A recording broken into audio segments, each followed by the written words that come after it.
Hello, hello. Hi, everybody. I'm Kelly Joe, Sunshine Joe 420, here on YouTube, Kelly Joe Monahan, pretty much everywhere else. How are you? You see, I got my lovely fire going. I'm not excited that I have to have my fire going because it is March 20 fucking 7th, but I am so thankful that I have warmth.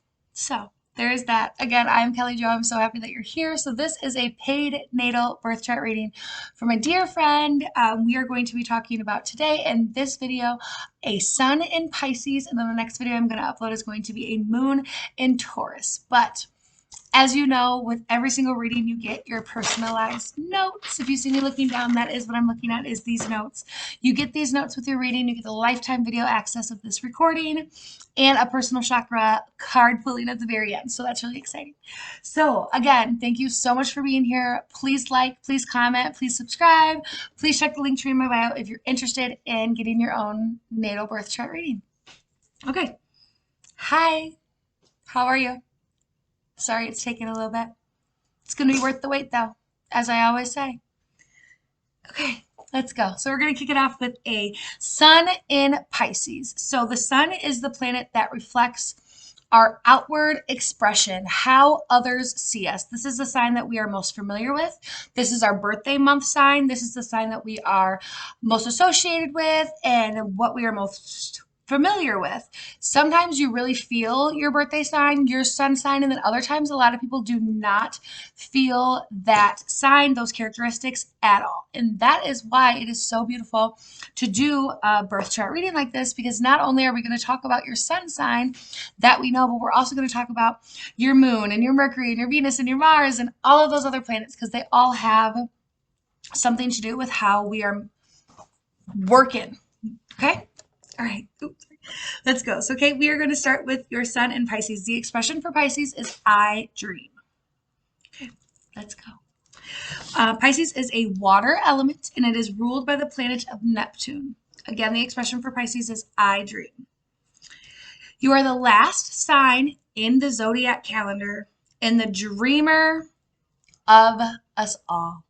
They say that a Pisces has a little bit of all the other signs put in them because you're the last sign. You're able to kind of like get all of the characteristics and kind of see, like, you were able, while everyone else was making their first lap around the sun, you were able to kind of sit back and watch and like see what they were doing and what you were liking. And that is where the Pisces comes in. It is a water sign. The element is the two fish. They're going in different directions. So that is something that's really needed to be talked about with a Pisces, is when you are young, when we're all young, we really are born and have this very fluid, like dreamy attitude and reflection of not only ourselves, but the world. And at some point, we kind of just like give up those dreams. I was actually talking with a girlfriend the other day about how we used to play a game called MASH. I don't know if that's like a thing anymore or if like anybody even knows what I'm talking about, but MASH. And it was like we used to write it out on the notebook, and it was like if you were where you're going to live, if it was going to be like a mansion, and like we would write different like names of celebrities that we were going to get married to and our job, and it was like our dream life. And we would just play this over and over again. And I asked my girlfriend, I said, when in the world, at what age was it that we exchanged those dreams of our life and what we wanted? When did those dreams get exchanged for a game and a notebook? And that, like, that's some deep shit because it's young. It's very young. It's within the age of like 5 to 10, I would say, and that's when a lot of us as humans, souls, we go through our first recollection, memories of trauma and loss and worry and resentment and feeling less than. Those first times that you can just remember, like feeling disappointed or any of those just like really low vibe energy frequencies, that's when it happens to us. And at some point, we realize that we're not going to live in a mansion in Malibu. And like, for why the fuck not? Do you know? Like, why the fuck not?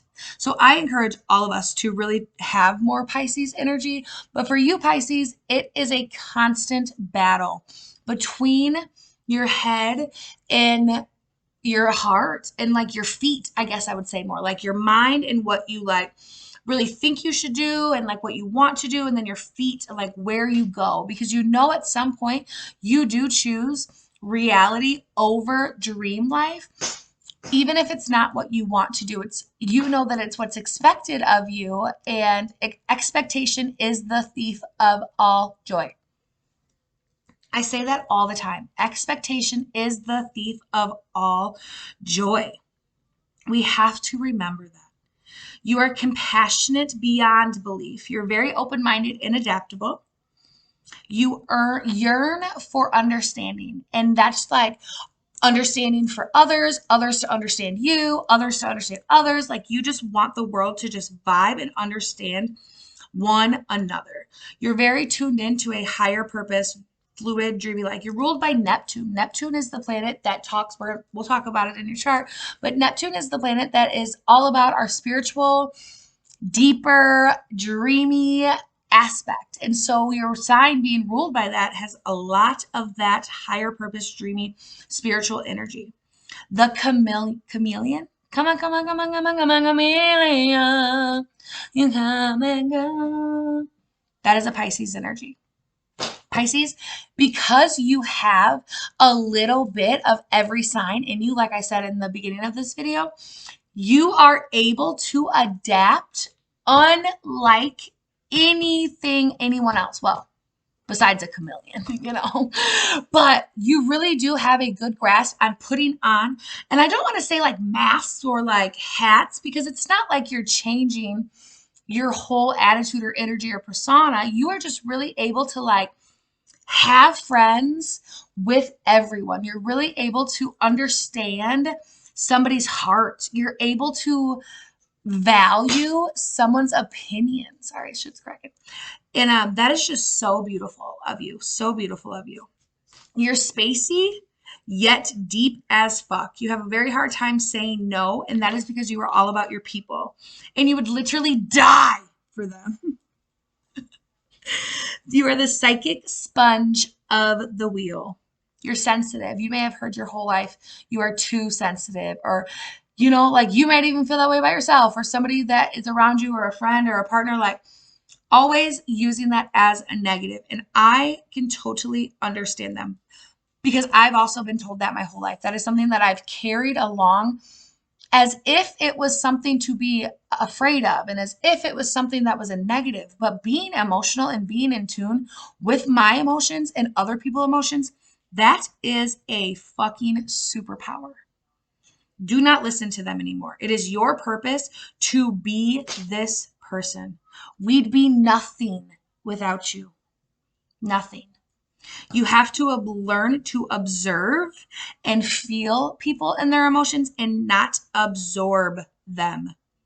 Observe, not absorb. It's very possible to do those things. It's very possible to listen to a friend cry, or to see somebody go through something, or to have compassion for somebody and to not allow it to completely and utterly engulf your mind, your body, your soul, your spirit. That is overwhelming, and it would take down the strongest of persons.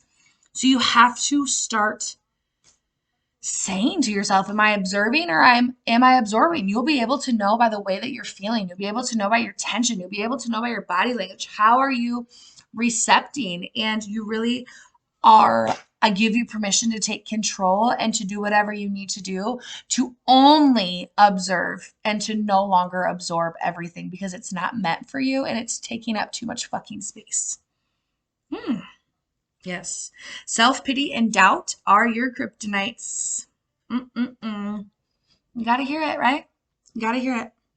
Avoiding reality and the dark side of life, running away from it, doesn't actually resolve the darkness or the harshness of it. It only prolongs your understanding of it. Avoiding reality and the dark side of life, running from it, doesn't actually resolve the darkness or the harshness of the situation. It only prolongs your understanding of it. Yes, yes, yes. If you continue to find yourselves in a revolving wheel of emotions, or if every month, or if every 3 weeks, or if every time this person says this, or if every time you see this, or whatever it is for you, if it's a constant trigger, there is something else that needs to be addressed and needs to be learned. And no matter how rough or scary or shitty it is, until the day that we learn the lesson at hand, we will continue to do the lesson. You know, like, I don't even need to say anything else.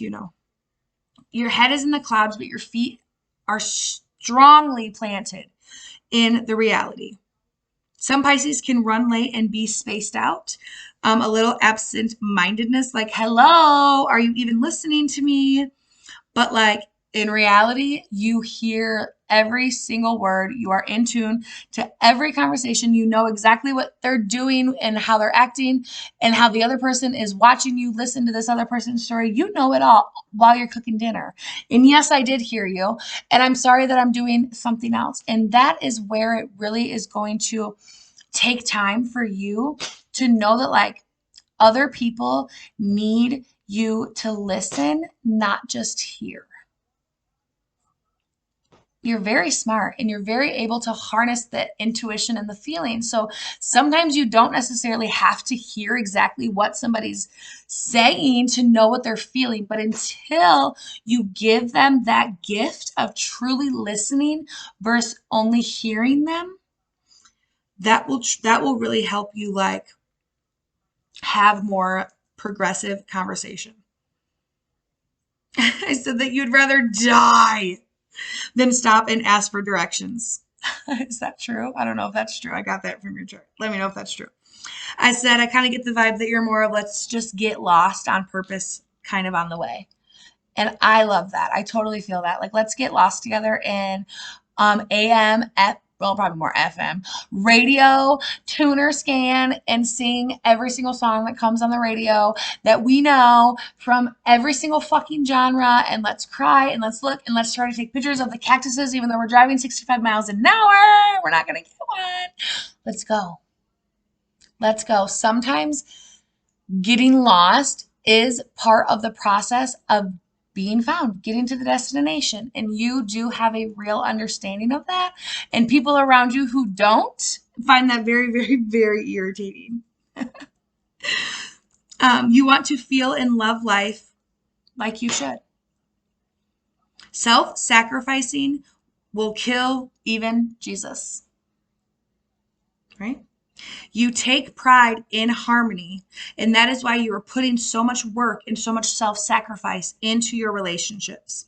You may feel incomplete or out of balance when you are not with a partner or upset with your partner.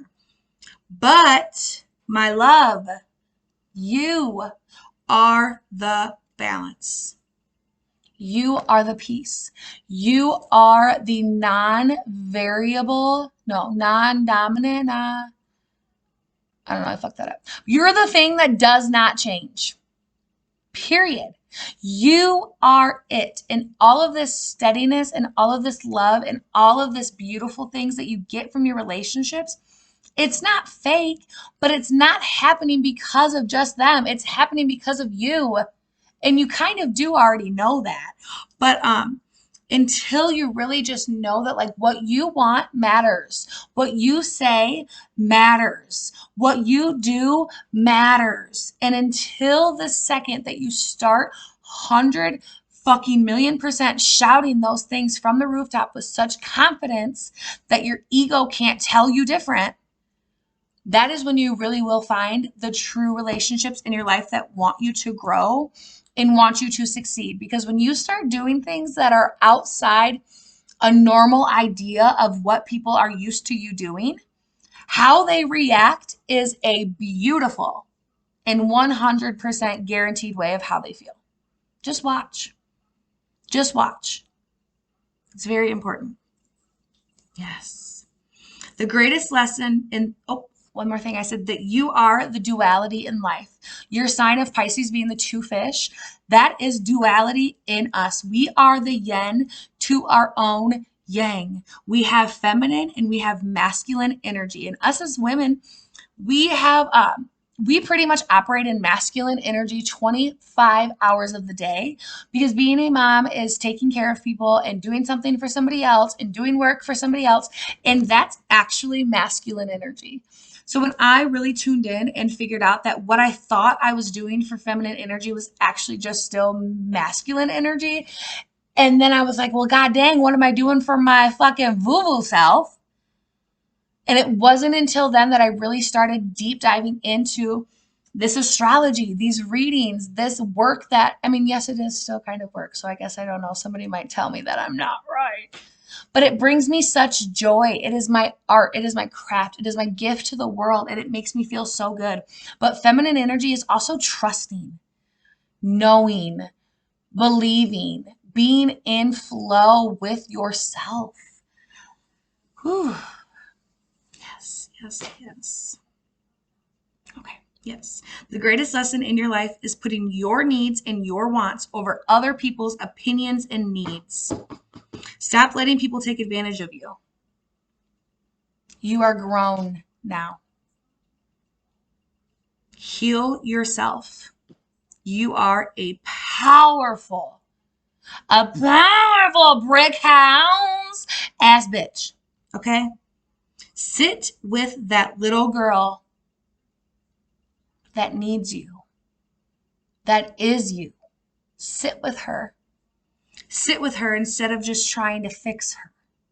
Sit with her and love her for a minute. Sit with her and love her instead of running from her. How do you think that would make you feel? Loved, appreciated, seen, noticed, deserving, worthy, welcome. And you are all those things. What if you did rock the boat every once in a while, Pisces? What if you did? Not all the time, but every once in a while. What if you really did harness your voice and your power and your energy? And what if you just fucking said shit? And what if you actually really did do those things? And not just to yourself? What if, like, not just yourself, not just your own emotions, not just your own feelings, not just your own boat. What if you rocked the boat of life because you decided to do something different or jump off because you actually really do want to go swim to the dock? What's the worst thing that could happen? And what's the best thing? That's the best thing. Okay. All right, we're going to end there. That is a Sun in Pisces reading. That is going to be part 1. Please come back for part 2. Like, comment, subscribe, share. Please let me know how you thought. Please let me know what you thought. I'm going to throw a log on the fire. I'm going to hit the bowl a few times, and I'll be back with your moon in Taurus. All right, bye.